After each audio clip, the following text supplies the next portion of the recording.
Another episode of I Am Hip Hop. Hip Hop is me since 1984 when I closed the door. Please hit the like, comment, and subscribe button, please. Please hit the like, comment, and subscribe button. We're going to talk about the East Coast, West Coast beef and how it propelled and how it surged in the 90s. This is 3 reasons why it surged. First of all, it was the turning point where Tupac and Notorious B.I.G. both was gunned down within 9 months or a year apart. That was, one from Death Row, one from the West Coast, one from the East Coast. They was once friends, but now they was enemies, and they went back with each other, rhyme spurring like the game you played back in the day called The Dozens. Number 2, it was a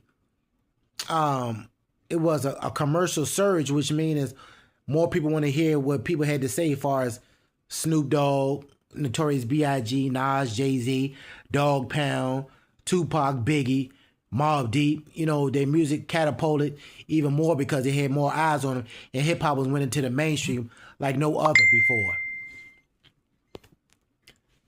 Third, it was the evolution and the thing of hip-hop. It came around to where it was passing other genres like rock and roll, jazz, whatever music, man. I guess you can say hip hop for the first time had all eyes on me, like Tupac, all eyes on me, had everybody's attention. But the sad reality is 2 people lost their lives over words and over misunderstanding that probably could have been worked out, man. And another thing why I think the East Coast and West Coast beef catapulted the success too, because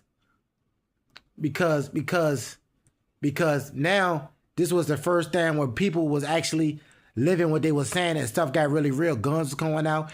A lot of street stuff came into the hip hop. Was once before it was just talked on a wax. People were just talking, but now you actually saw street stuff, crews and entourages coming to him, ready to fight each other, ready to make other people drink urine. CEOs going at it, the artists going at it, but at the same time, it was going up the charts because controversy sells. You know what I'm saying? And Vibe and all them other magazines, they didn't want to stop it because it was making them a lot of money. So with that being said, that's just 3 reasons why the West Coast and East Coast hip hop peaked at its all-time commercial dominance. Once again, I am hip hop. Hip hop is me since 1984 when I came in the door. Please hit the like, comment, and subscribe.